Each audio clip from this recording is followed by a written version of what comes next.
에스겔 46장. 나 주 하나님이 말한다. 안뜰의 동쪽 중문은 일하는 엿새 동안 잠가두었다가 안식일에 열고 또 매달 초하루에도 열어야 한다. 왕은 바깥 마당에서 이 문의 현관으로 들어와서 문설주 곁에 서 있어야 한다. 제사장들이 그의 번제물과 화목제물을 바치는 동안에는 그가 그 대문의 문지방 앞에서 엎드려 경배하고 바깥으로 나가야 한다. 그 문은 저녁 때까지 닫지 말아야 한다.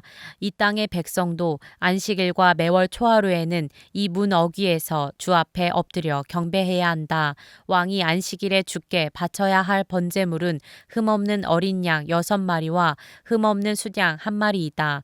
곡식 제물은 수양 1마리에는 밀가루 1에바를 곁들여 바치고 어린 수양에는 밀가루를 원하는 만큼 곁들여 바쳐야 하고 밀가루 1에바에는 기름 1흰을 곁들여 바쳐야 한다. 매달 초하루에는 흠없는 수송아지 1마리와 어린 양 6마리와 수양 1마리를 흠없는 것으로 바쳐야 한다. 또 곡식 제물로는 수송아지 1마리에는 밀가루 1에바를, 수양 1마리에도 밀가루 1에바를, 어린 양에는 그가 원하는 만큼 곁들여 바칠 것이며 밀가루 1에바에는 기름 1흰을 곁들여 바쳐야 한다. 왕이 성전에 들어올 때에는 중문의 현관으로 들어왔다가 나갈 때에도 그 길로 나가야 한다.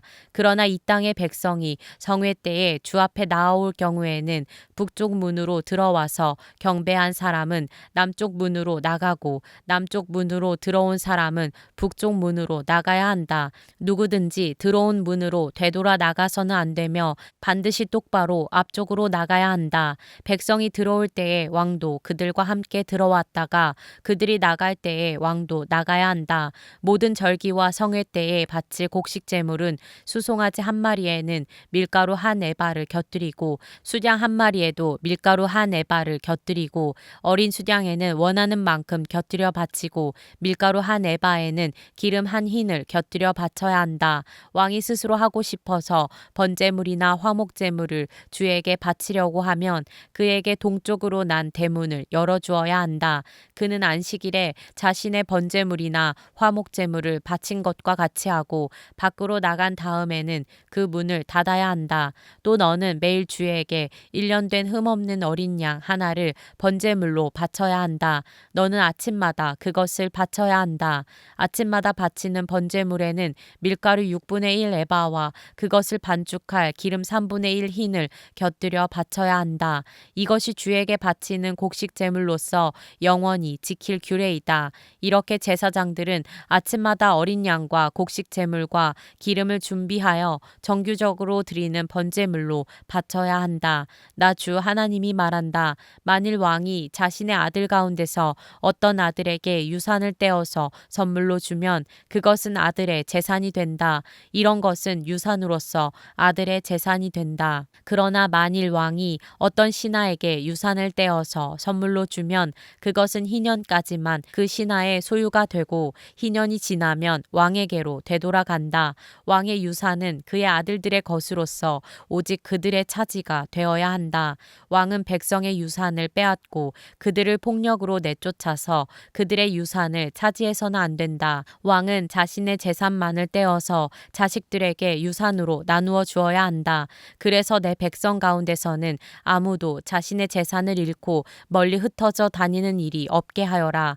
그런 다음에 그가 나를 데리고 중문 곁에 있는 통로로 북쪽에 있는 제사장들의 거룩한 방에 이르렀는데 거기에서 보니 그 거룩한 방들의 뒤편 서쪽에 빈 터가 하나 있었다. 그가 나에게 일러주었다. 여기가 제사장들이 속건 제물과 속죄 제물을 삶으며 곡식 제물을 굽는 장소다. 그들이 그 제물을 바깥들로 들고 나갔다가 그 거룩한 제물에 백성이 해를 입게 하는 일이 없게 하려고 한 것이다.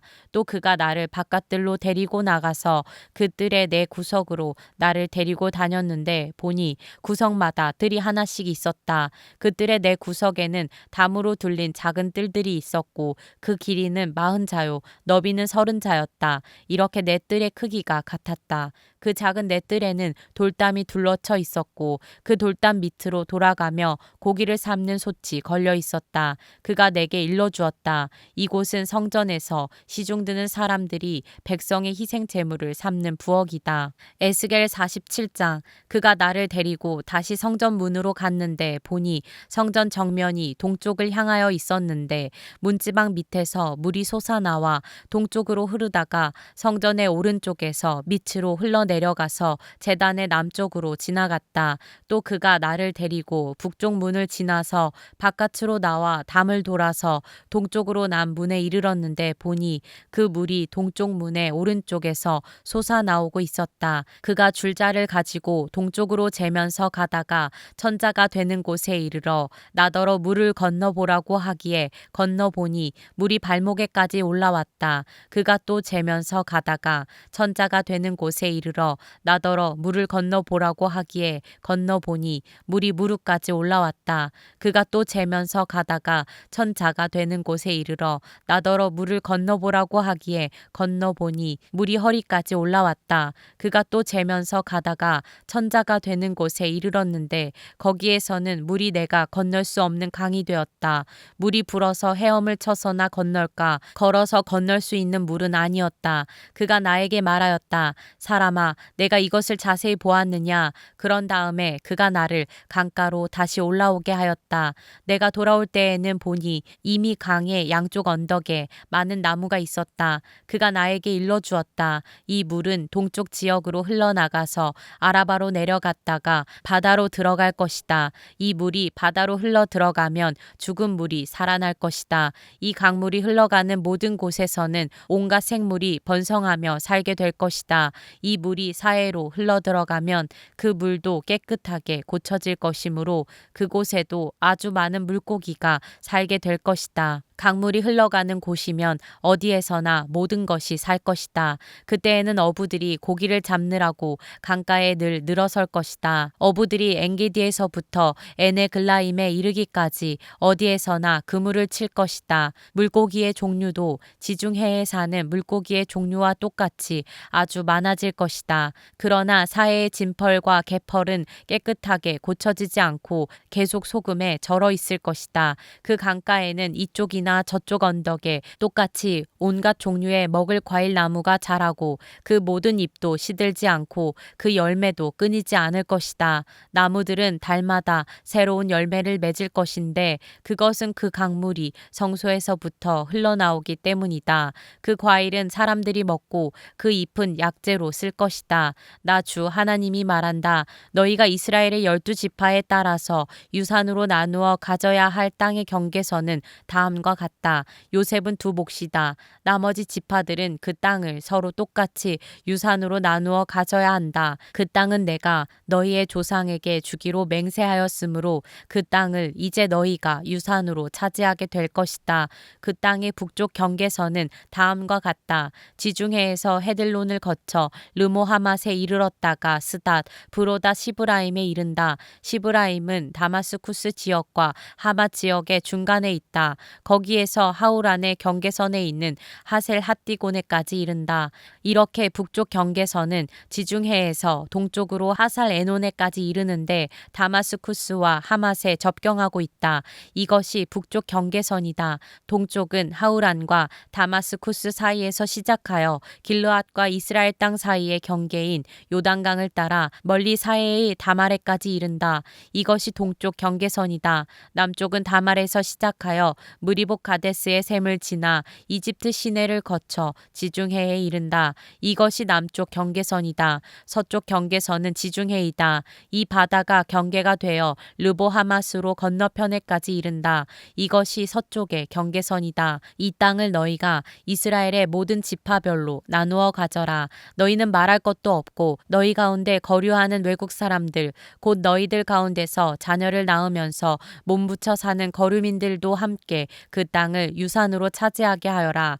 너희는 거류민들을 본토에서 태어난 이스라엘 족속과 똑같이 여겨라. 그들도 이스라엘 지파들 가운데 끼어서 제비를 뽑아 유산을 받아야 한다. 거류민에게는 그들이 함께 살고 있는 그 지파에서 땅을 유산으로 떼어 주어야 한다. 나 주 하나님의 말이다. 에스겔 48장 지파들의 이름은 다음과 같다. 가장 북쪽에서부터 시작하여 헤들론 길을 따라 르보하맛을 지나서 다마스쿠스와 하맛에 접경한 경계선을 타고 하살에노네까지 곧 북쪽으로 하맛 경계선에 이르는 땅의 동쪽에서 서쪽까지의 땅은 단 지파의 몫이다. 단 지파의 경계선 다음으로 동쪽에서 서쪽까지는 아셀 지파의 몫이다. 아셀 지파의 경계선 다음으로 동쪽에서 서쪽까지는 납달리 지파의 몫이다. 납달리 지파의 경계선 다음으로 동쪽에서 서쪽까지는 므낫세 지파의 몫이다. 므낫세 지파의 경계선 다음으로 동쪽에서 서쪽까지는 에브라임 지파의 몫이다. 에브라임 지파의 경계선 다음으로 동쪽에서 서쪽까지는 르우벤 지파의 몫이다.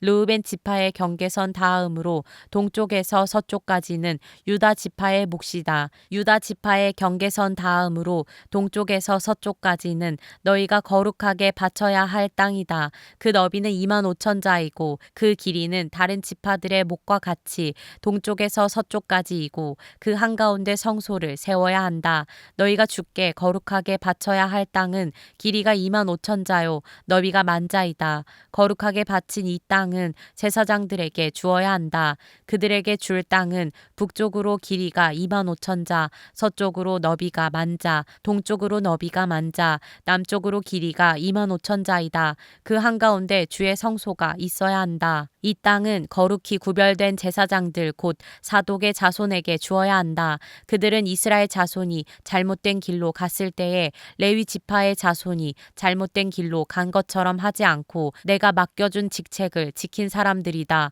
그러므로 그들은 거룩하게 바친 땅 가운데서도 가장 거룩한 땅을 받아야 하고 레위 지파의 경계선과 인접해 있어야 한다. 레위 지파가 차지할 땅도 제사장들의 경계선 옆에 그 길이가 2만 5천 자요 너비가 만 자이다.